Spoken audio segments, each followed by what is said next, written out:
on the... Ayan. Pastor? God bless Pastor Bai, and the whole church will bless us.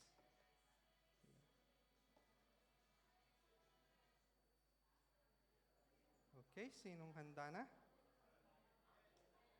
Amen. Ayan niyo muna akong mag-prepare ng aking gadgets.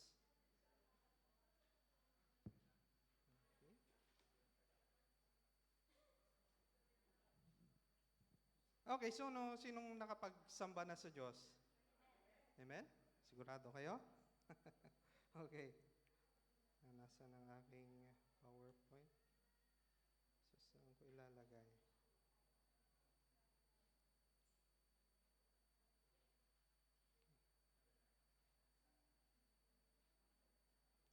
Saan na siya?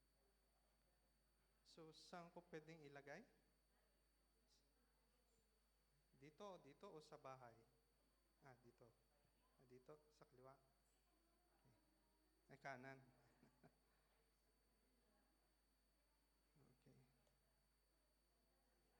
Yan.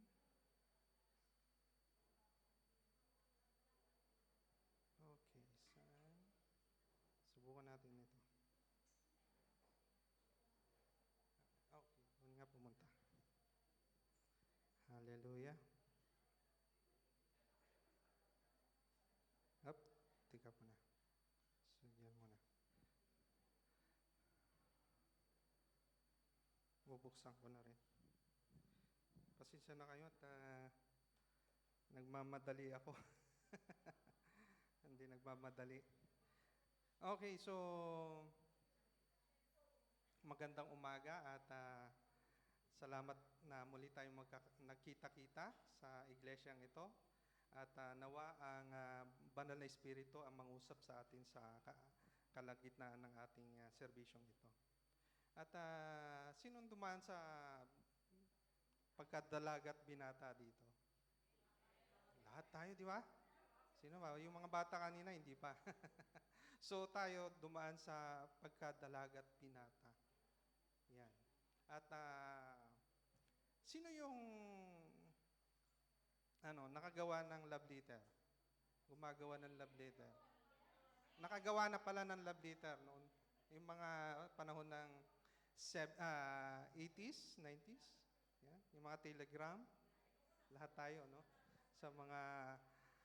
Sa 14 apps.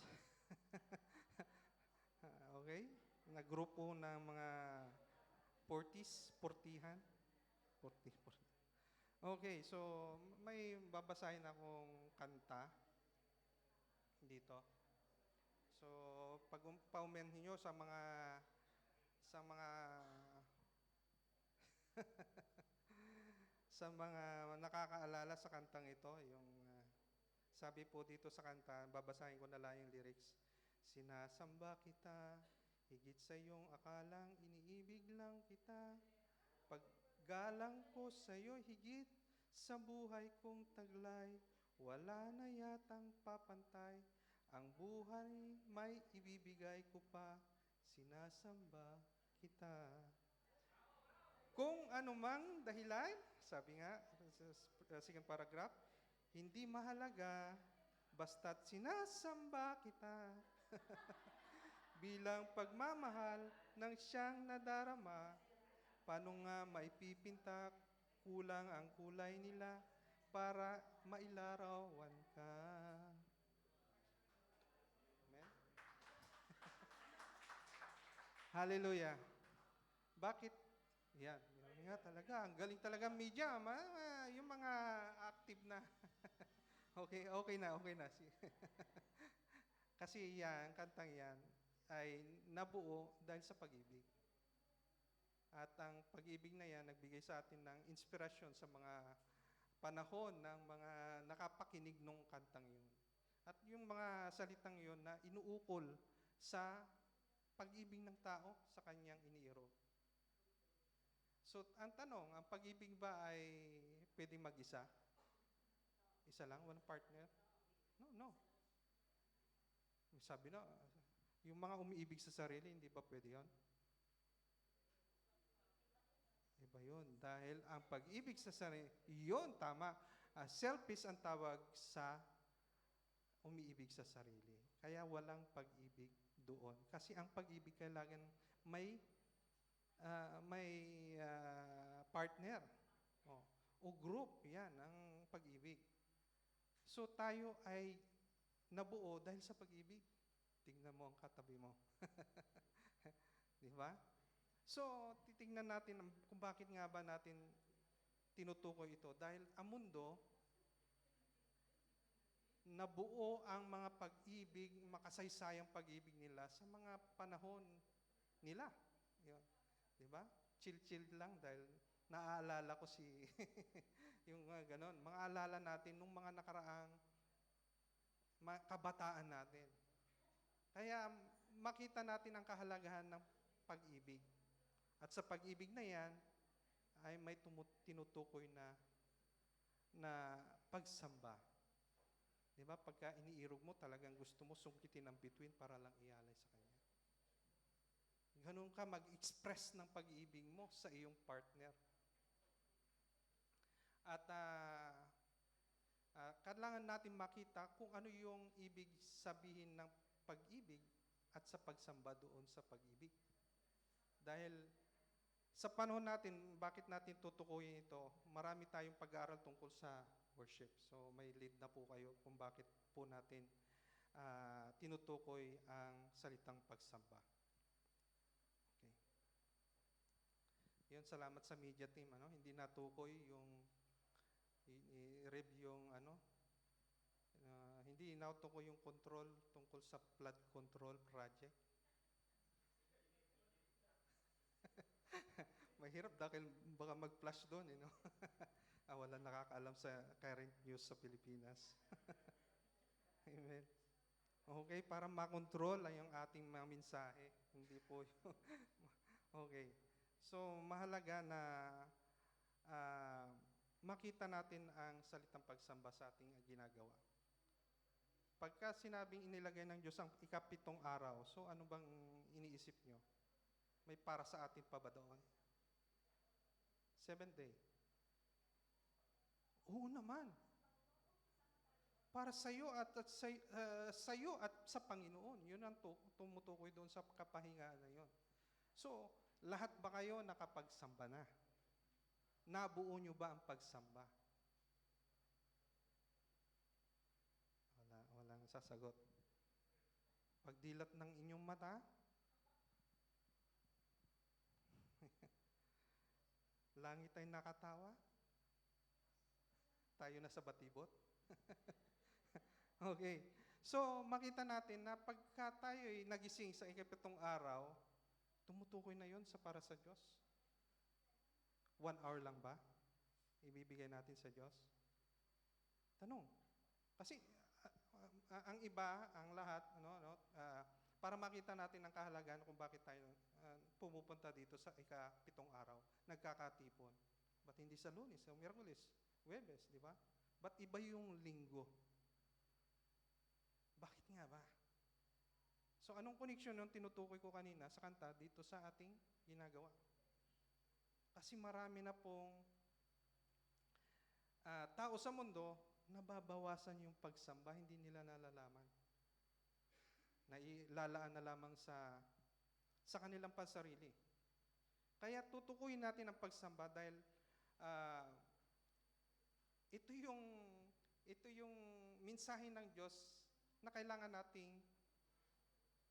mapagbulay-bulayan. Yan, may bago po tayong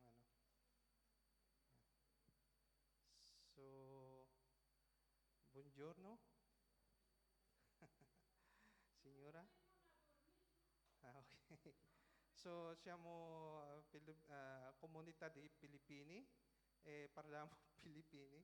So, may magtatraduce ng okay lang? Oh, wow. Thank you po. So, yan, tuloy po tayo ang pagsamba. Okay. At okay.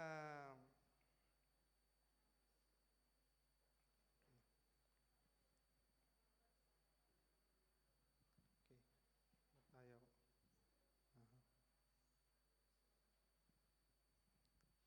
Okay. So, ito po kung bakit po natin tinutukoy ito dahil marami na po pumupukaw sa mga tao, sa kanilang isip, sa kanilang mata, sa kanilang puso. Kung bakit natin tinutukoy ang pagsamba dahil ang kaisipan ng tao, pagka pumunta ka sa iglesia, isang lugar, at naibigay mo yung kunting oras, pagsamba na yun. So pagka kayo sumasahod, gusto nyo buo, di ba?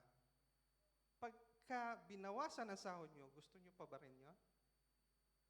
Yan, tinutukoy natin ang giving sa Panginoon.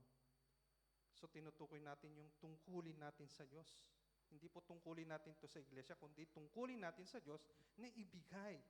Saan? Sa iglesia para ang gawain ng Panginoon ay lumago. So minsan nami-misinterpret natin yung mga bagay na ito. At ang pagsamba, kailangan nating lawakan dahil ito yung pangwalang hanggan na gagawin ng bawat isa sa atin sa Diyos. Kaya mga kapatid, ano pang kailangan nating pag-atubilihan sa pagsamba ng linggo? Pinabawasan natin, tinatapyasan natin. Naku, kailangan pang gawin to, mamaya magpapalit ako. O kaya pupunta na lamang ako pagka Word of God. O kaya talagang hindi kinaya, at least makita lang sa church, yun, nakapagsamba na. So ang mentalidad ng ibang tao nung ng mga unang mga araw, mga panahon, pagka pumunta daw sa simbahan ay nakabawas na daw siya ng kasalanan. Tingnan natin sa Christian mindset at saka world mindset. Pagka sinabing world mindset, yung makamundong tao. Dahil tayo ay nandito, so I believe na lahat tayo ay Kristiyano. So kailangan natin tingnan kung ano yung sistema ng theology ng isang mananampalataya. Tama ba na bawasan yung para sa Panginoon? Di ba? Ayaw natin na magalit ang Panginoon sa atin. Okay, bago ko patayuin at basahin yung so bigyan natin ng diin ang salitang pagsamba na ipakita ng tao na pagka umiibig, halos ibigay ang buhay. May mga umiibig talagang ibinibigay ang buhay para lang i-express ang kanyang pag-ibig. So, sino na yung na broken-hearted?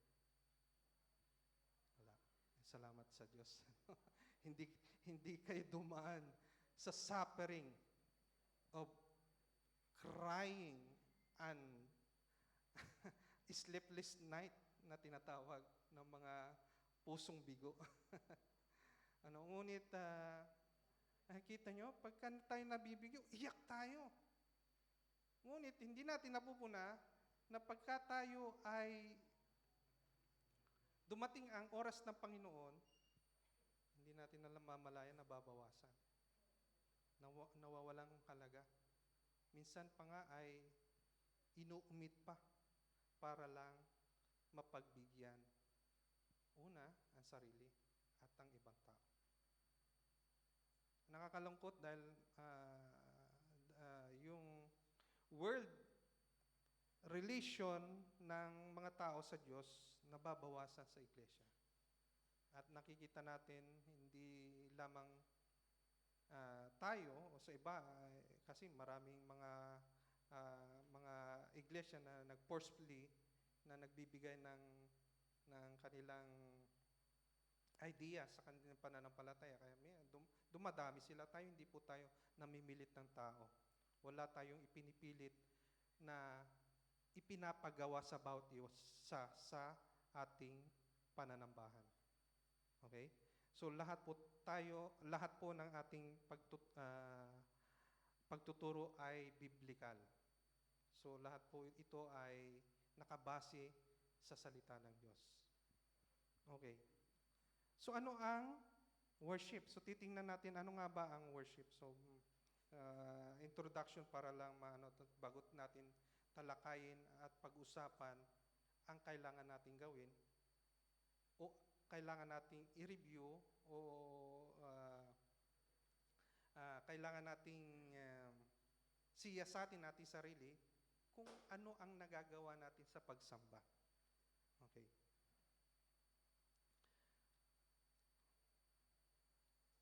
Okay.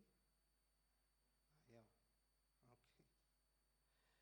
So, ang biblical interpretation po ay worship is a comprehensive response of the whole person of God's supreme worth involving reverent adoration, humble submission, grateful obedience, and wholehearted devotion. Pag tinukoy nyo ang mga salitang yang buo,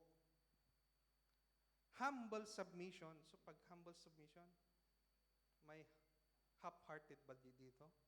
Di? Wholehearted. Kailangan. Reverent. So anong kailangan natin maunawan sa reverent? Pinagpipitagan. Hindi po binabaliwala. Pag dumating si President, di ba, pinagpipitagan ng lahat ng mga constituent niya at lahat ng mga taong nasa bayan. Eh bakit pag sa Diyos, madali nating umitin ang isang bahagi para sa Kanya? Kasi sa bagay, maunawain naman ang Lord. Yan ang lagi iniisip ng tao. O ang karamihan. At madali nating umitin, ito yung dahilan kung bakit sometimes doon sa ating panalangin, may sagot ang Diyos. No? Wait. And yes. Minsan pa nga may if. If you follow me. Kaya mahirap minsan tanggapin ang biyaya ng Panginoon kasi binawasan natin eh. So, ito yung tendency na gagawin ng Diyos. Hindi ka bibigyan ng trabahong kalating araw, tapos sasahod ka ng buo. Kayo, magpatrabaho ng kalahating araw, babayaran nyo siya ng buo. Di ba hindi? Walang ganong sistema ng isang tao. Meron ba? Siguro kung giver talaga siya, wala problema. But sa sistema, normally, hindi ganon. So anong punto natin? Titingnan natin yung mga adjective words na tinutukoy dito. Humble submission, good, grateful obedience, and wholehearted devotion. Okay. Who do you worship? Sino ang inyong sinasamba? Ang inyong iniirog sa mga dalagat binata? O ang inyong mga asawa? Kasi hindi pa siya nagbabago. O kaya, naman, tingnan natin sa other side. Ang trabaho, ang iyong posisyon, ang iyong pera, ang iyong ari-arian. Kasi mahirap natin tingnan bakit nga ba mahirap alisin natin yung mga bagay nito sa ating pagsamba sa Diyos. Who do you worship? Totoo nga ba na para sa Kanya yung pagkanta mo, pag-attend mo ng church? Minsan hindi natin nalalaman dahil nga yun din ang ginagawa ng katabi mo, sumasayaw ka na rin. So ano nga ba ang nalaman ng ating puso? Talaga bang iniibig natin ang Panginoon? If you love one person, you have to sacrifice. And that's it. Walang pag-ibig na nahiga, sabi nga, bed of roses. Wala. May action ang pag-ibig. May ginagawang, tama. Okay, so, dapat may action, expression ng isang umiibig. Yan, nagugulat ako. Okay. So, mahalaga na may expression tayo na ibinibigay natin sa ating mga asawa, mga anak, sa ating mga kaibigan, hindi lalo na sa Diyos. who saved us from the depths of sin. Tayo sinalba. Yan, yeah. Yeah. Tama ba yung rinig ko? So, tayo sinalba sa krus ng Kalbaryo. Siya ang naghirap para hindi natin siya sambahin. Amen. Akala ko noon una, ang worship ituturo na lamang sa madali lang teaching. Ngunit ipinaisip sa atin ng Diyos na kailangan natin i-motivate ang ating sarili sa tamang pagsamba. May pagsamba, ngunit may tinatawag na tamang pagsamba. Di ba? Maraming Kristiyano, di ba? Di ba? Mabibilang kung sino yung born again Christian at saka Christian. Kaya saan natin isisit ang ating sarili? Di ba? Kailangan natin maunawaan kung ano yung ibig sabihin ng Christian. At pag naunawaan natin ang salita ng titulong Kristiyano, we have to be born again. Kaya pag alam natin ang isang salita, alam nating gampanan. Kaya, who do you worship? Yan. So, ang Diyos na lang ang bahala sa bawat isa sa atin. Dahil we cannot say in front of everybody na kung ano yung talaga sinasamba natin. Okay? Sabi nga ni Bishop sa atin is, reverence respond to the presence of God. So ito yung kanyang explanation sa pagsamba. At sa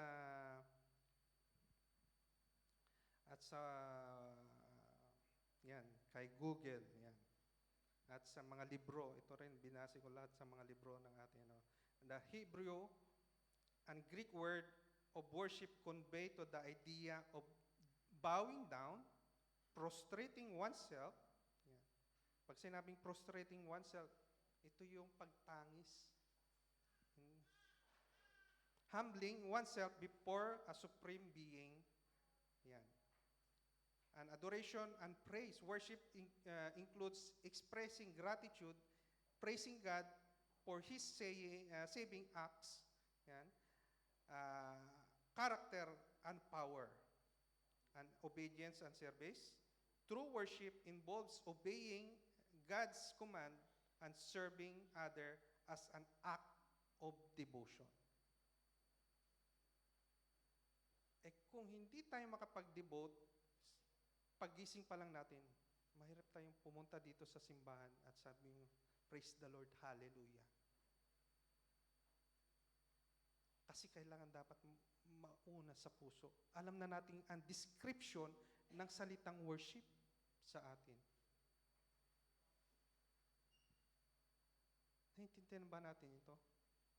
O alam natin pakinggan, ngunit mahirap gawin. So ano pa ang ginagawa nating linggo-linggo, every Sunday pumupunta tayo para matuto, matapyasan ang mga karakter na hindi nais ng Panginoon. And yet, hanggang pakinig lamang yung ating ginagawa sa Panginoon, walang improvement, walang development. Kaya lahat ng flood control hindi na develop kasi kinurap ang pondo. Ganon din siya si spiritual sa tingin nyo. Amen? The Holy Spirit works in worship. If we sense that the Holy Spirit in our worship, this is a very yung tinatawag po nating joyous part of our action sa pag-ibig natin sa Diyos. Dahil ipinararamdam ng Banal na Espiritu sa lahat ng mananampalataya. Kaya tayo nakakahikbi. Kaya minsan pagka kinakanta natin yung kanta, may emotion na ibinidunudulot sa atin. Kaya yung pakiramdam na yon, nag-uudyok sa atin na kumanta at mag-worship. At hindi lamang po ito, Hindi po dahil sa kanta lamang ang salitang worship. Ito po ay bahagi ng pagsamba ng kongregasyon. Ngunit iba yung pagsamba ng bawat isa sa atin. E paano pag wala ka na sa simbahan? Paano mo sasambahin ng Diyos? So dito po tayo papasok.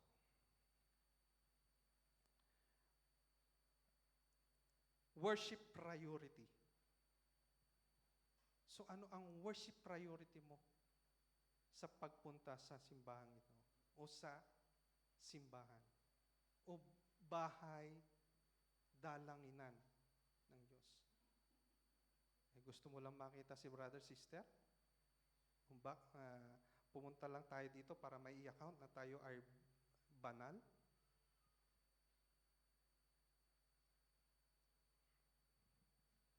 Tingnan natin ang pagsamba. Mahalaga sa Diyos ang pagsamba. Kaya minsan mahirap tayong magbasa ng salita ng Diyos kasi hindi pa natin idinudulot yung ating damdamin at buong pagkatao sa ating pagsamba sa Diyos. Minsan, hindi maibigay sa atin ang salita dahil nga wala pa tayong ginagawang pananalangin at pagsamba. Laging magkasama po yan. At mahalaga na maunawaan natin ang worship priority. So, inaanyayahan ko po kayong tumayo at basahin natin ang ating teksto.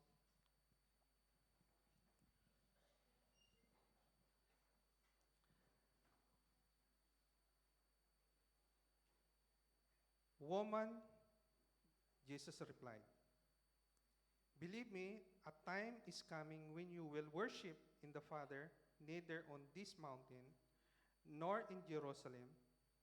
You Samaritan worship what you do not know, we worship what we do know.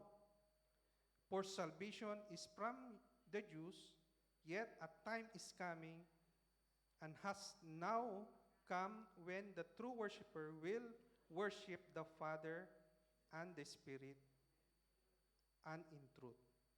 For they are the kind of worshiper that the Father seeks.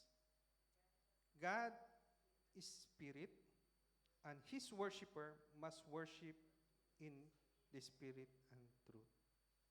O dakilang Diyos, muli Panginoon, kami ay umaakyat sa iyong presensya, O Lord God. Kasihan mo kami, O Diyos, at iwasto mo, Panginoon, sa amin ang salitang pagsamba, ang salitang worship, Panginoon. At bilang tagasunod mo, Panginoon, magampanan namin ang tungkulin ito sa iyong harapan, kung saan kami ay magsusulit sa lahat ng aming ginagawa at gagawin pa, O Diyos. Kaya kalugdan mo ang bawat isa at mangusap ka sa bawat isa. Pinupuri ka namin in Jesus' mighty name. Amen. So tayo makakaupo. So a picture of worship. Congregationally, ito yung most na nakikita natin sa pagsamba. Ngunit hindi natin nalalaman na ang gawaing bahay, pag inukol mo sa Diyos, ito'y isang paring pagsamba.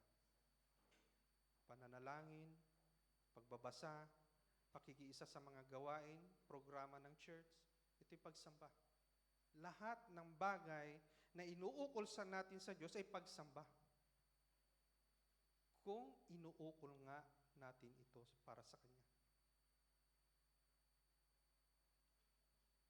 Kahit nga ang isang paghingi ng kapatawaran at pagbigay ng pagpapatawad, ito'y pagsamba pagka inukol natin at inilagay natin ang salita ng Diyos sa ating kalagitnaan. Ito'y pagsamba.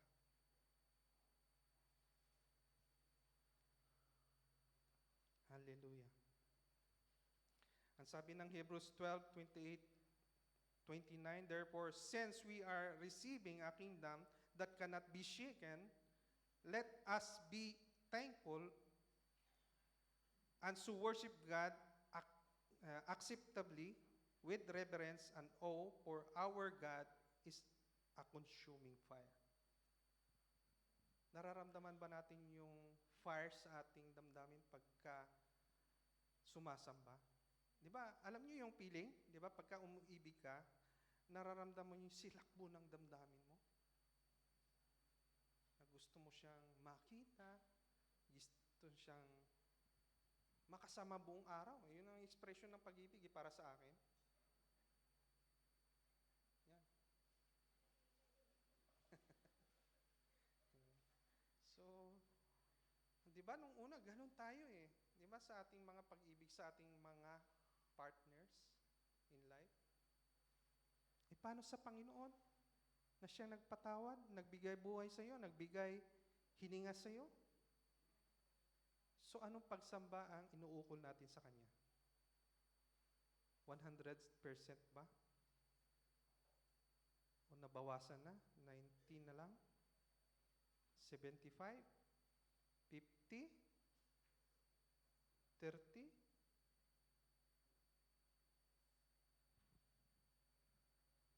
Patawarin mo kami, Panginoon. Number 1, worship. Priority. Know your God. So kilala na natin ang Diyos. Marami na nagturo nito.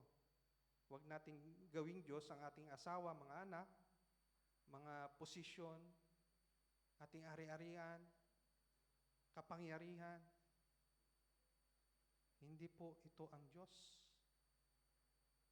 Gumising po tayo dahil itong bagay na nakikita natin ay panandalian lamang sa mundo.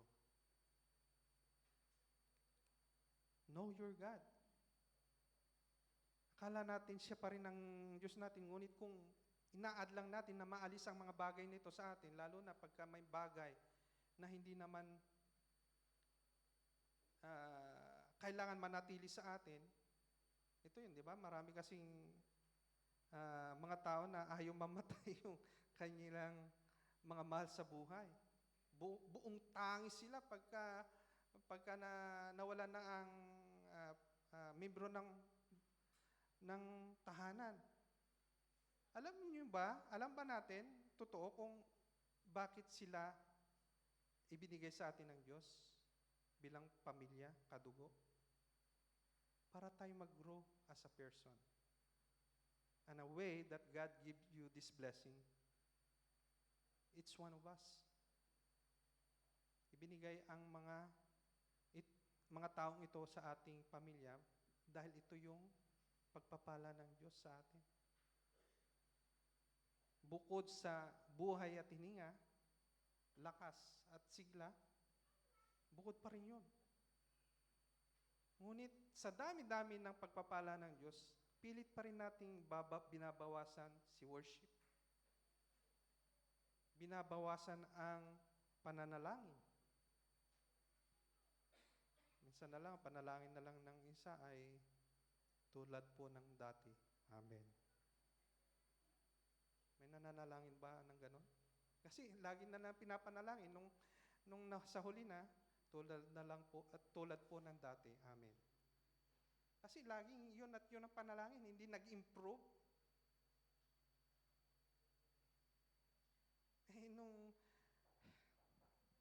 Nung tayo nanliligaw, kaming mga lalaki, pag may gustong kaming mga babae, ipinapakita namin that we are worthy to be their partners.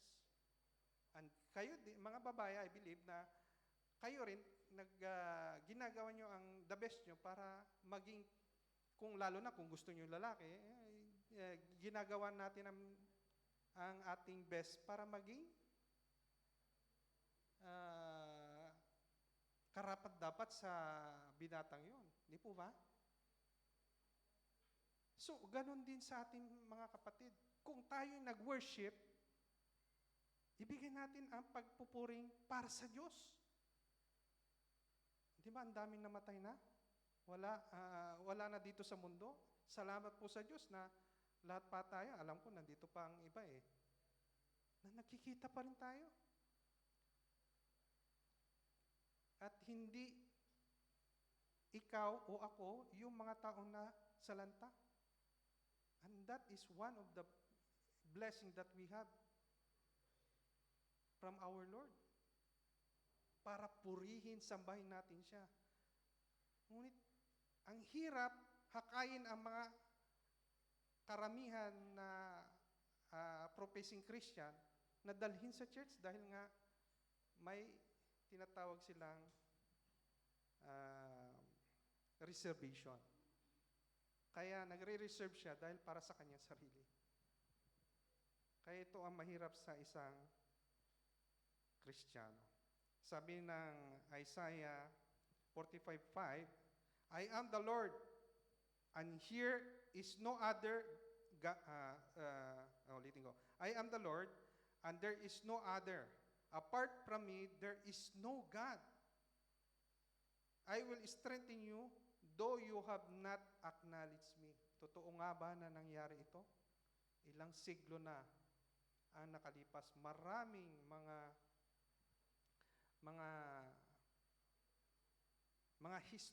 history, lalo na sa the book of the Bible, history of the Bible, marami na nagpakita na hindi in-acknowledge ang Panginoon bilang Diyos. Kaya dinescribe ng Panginoon na sila ay matitigas ang ulo. Nagpakita na ng miracle, nagpagaling ng may sakit, nagpalayas ng demonyo, itinawid sila sa bingit ng kamatayan, di ba? Nakita niya natin ang ginawa ni Moises. So sino bang humati ng dagat? Yung baston, si Moises o ang Panginoon? And that is recorded from the history of Israel. Nangyari. Ngunit matigas pa rin ang ulo ng iba. Hindi sumamba sa Diyos. Number 2, so madali na lamang po kasi sa introduction pa lamang, I believe, nangusap na ang salita ng Diyos sa bawat isa. So, worship priority. Number 2, serve your God. Kanina, know your God. And now, kung kilala mo na ang Diyos, serve your God. So sino ang pinagsisilbahan natin ngayon? Mahirap natin pagsilbahan ng Panginoon pagka 24 hours. Yun ang mga thinking ng mga tao dito sa mundo. Ngunit bilang isang born-again Christian, kailangan ba natin limitahan ang ating pagsamba sa Diyos? Sabi po ng Deuteronomy chapter 10, verse 12 and 13, Fear the God, and now Israel, what does the Lord your God ask of you, but to fear the Lord your God, to walk in obedience to Him, to love Him, to serve the Lord your God with all your heart, with all your soul, and to observe the Lord's command and decree that I am giving you today for your own good, para sa kabutihan. Pag sinabing with all your heart and with all your souls, with your, ang ibang version is with all our strength. It is speak about our, sa Tagalog, pagkatao. Buong pagkatao. Pag sinabing buong pagkatao, pagka tayo sumamba, kasama ng lahat nun. Hindi yung sumasamba si kamay, ang isip mo nasa labahin. Ba, hindi ko napatay ang kalan. Nahati.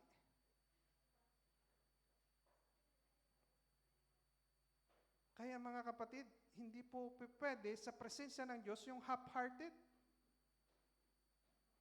Alam niyo po ba, doon sa amen? Yan. So may second. Sa panahon po ng ni Moises sa Exodus 19:10, the Mount of Sinai, humingi ng Panginoon ng 3 araw, hiningi ng Panginoon kay Moises na gawin ang kanyang utos, na sila ay mag-prepare kasi darating ang Panginoon, ang presensya ng Panginoon. sa Mount Sinai. At ginawa nga ng lahat ang paghahanda. Nilabahan lahat ng damit dahil makipag-meet sila sa Diyos. At ang command ng Panginoon kay Moises na huwag aakyat ng bundok hanggat wala pang signal. So mahalaga yon. Dahil pagka umapak ang isang tao doon, siya ay mamamatay. So ito yung dahilan kung bakit mahalaga yung command. May halaga pa ba ang command ng Panginoon sa atin sa panahon natin ngayon? Parang wala na eh. Ba't nababawasan tayo? Eh kung ganun, dapat dumadami tayo. Ilang taon na tayo? O ginagawa natin tungkulin natin?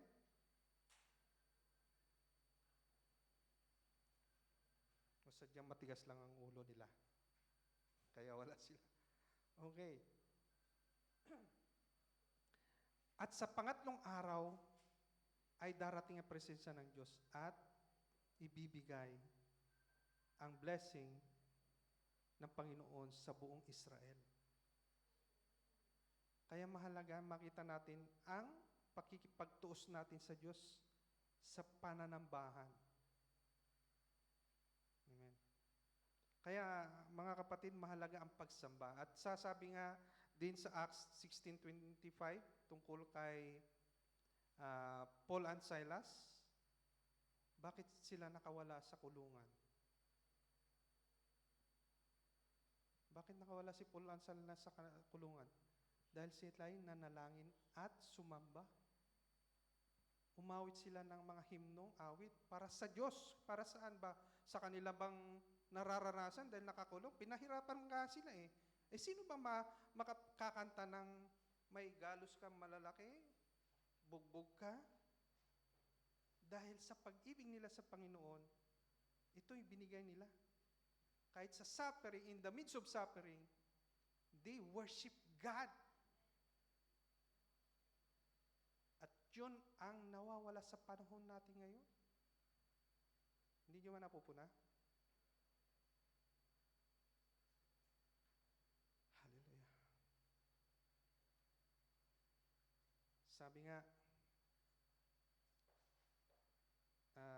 tulad sa giving, don't ask for more if you don't know to give more. Tapos hihingi ka sa Diyos. Lord, pahingi ng kagalingan. 100% na kagalingan. Sumamba ka ng kalahati, bibigyan ka ba ng, dahil nga gracious God siya, of course, papagalingin tayo. Sa tingin nyo ba? Sa loob, sa taas, sa langit, sa kanyang presensya. Ganon din ibibigay sa atin. Dito po sa lupa para lang maging testimony natin, ngunit iba sa langit.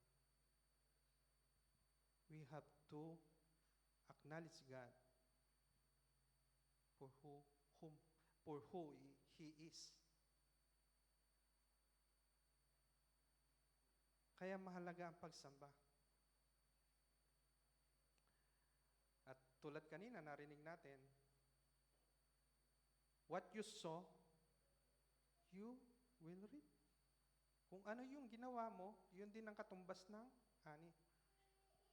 Nagbigay ka ng marami, marami din ang, of course, kung hindi ka lang sasalantain, di ba? Okay? Amen. So, sabi nga, Galatians chapter 6, verse 7 to 8, do not be deceived. God cannot be mocked.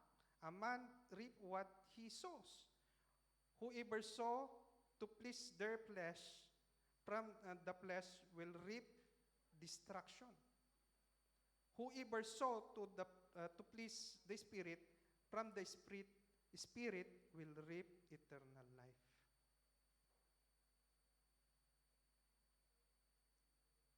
So, gaano kahalaga na ngayon ang worship sa inyo? Joshua 24:15, but as for me and my household, we will serve the Lord. Sino ba ang may Bible, tawag nito, memory verse nito. Halos Kristiyano ay meron nito. But for me and my household will serve the Lord. Kasi we want to see our own family doon din sa langit, magkakasama. Di ba? Sino bang ayaw makasama ang mga membro ng pamilya dito sa lupa? Lalo na sa kadugo. Di ba? Gusto natin. Kaya ito yung unang mission natin dito sa lupa. Minimisyonan natin yung ating pamilya.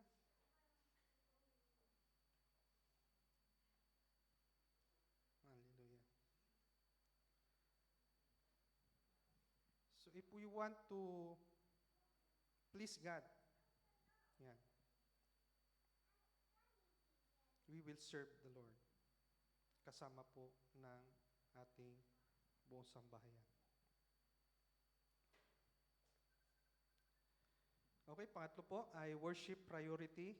So do your work priority to God. So kanina, una is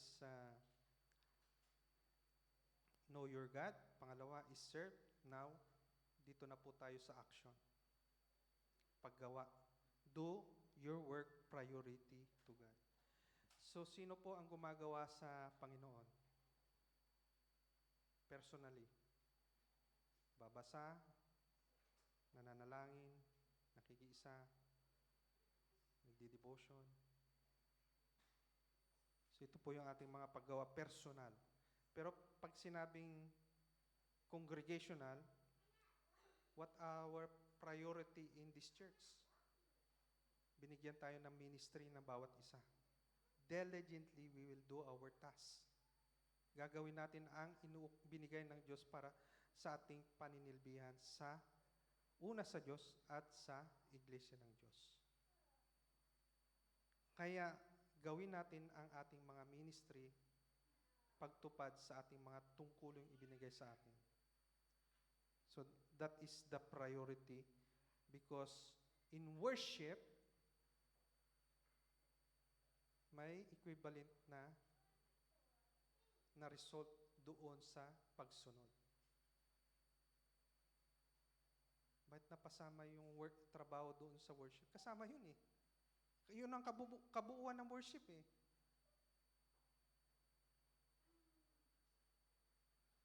Joshua 15:14, you are my friend if you do what I command. Sabi nga. Ayan, pinutol ko na dahil doon lamang sa command. Is doing our work priority is doing the command of God. So, kailangan nating ganapin, gawin ang kanyang utos. 1 Samuel 15:22, and we know that to obey is better than sacrifice. Sabi ni Paul. So, nagsasakripisyo na naman tayo. So, magsakripisyo tayong gawin ang tungkulin natin para sa Diyos. Kasi marami din nagsasakripisyo, mga Sunday workers. Nagbabalat ng buto para kumita. Sakripisyo yun para sa kanilang pamilya.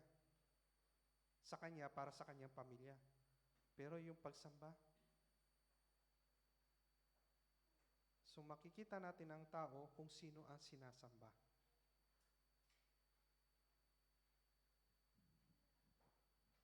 Huwag nating sabihin na pakitang tao ang bagay na pagpunta sa iglesia para lang makitang tayo sumasamba, kundi makita individually ang growth ng worship sa bawat isa sa atin.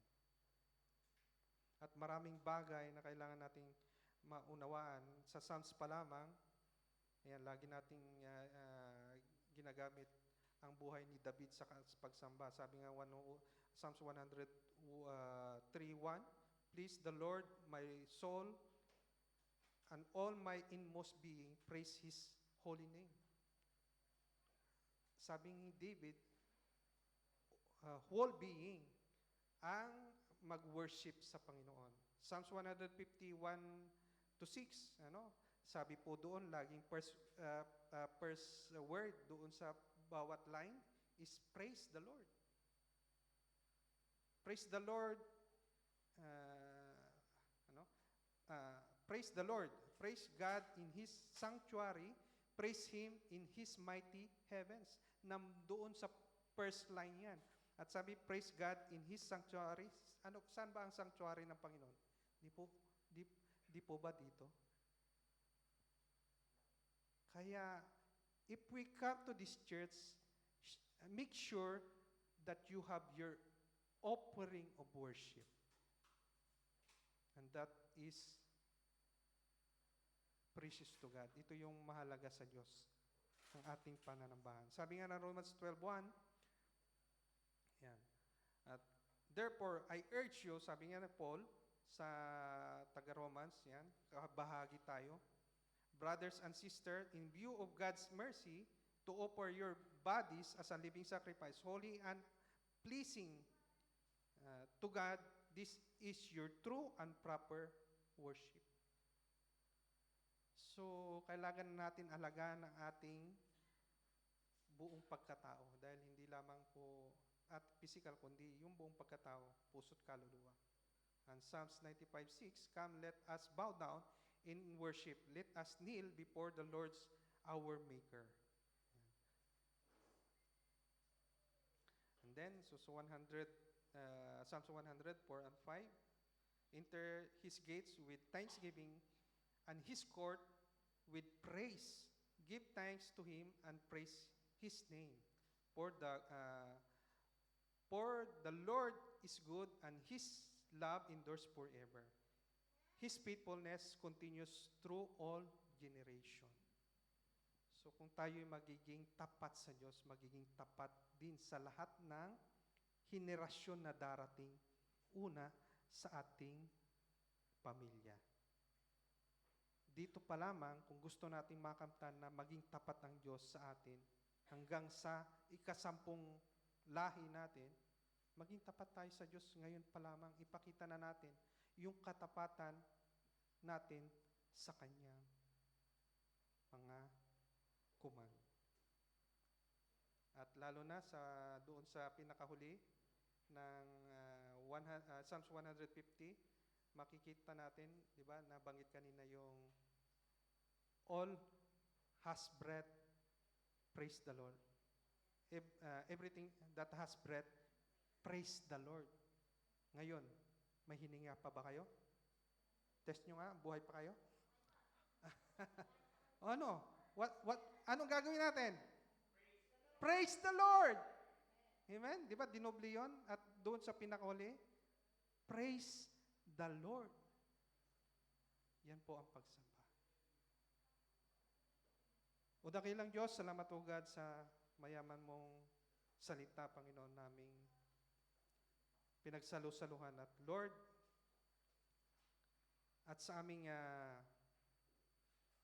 pagsamba sa iyo, Lord God, ay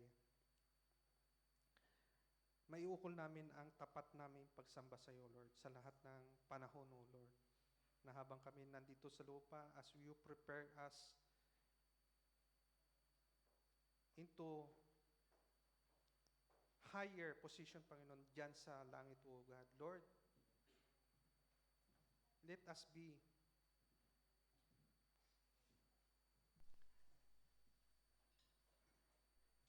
your good children, Lord God.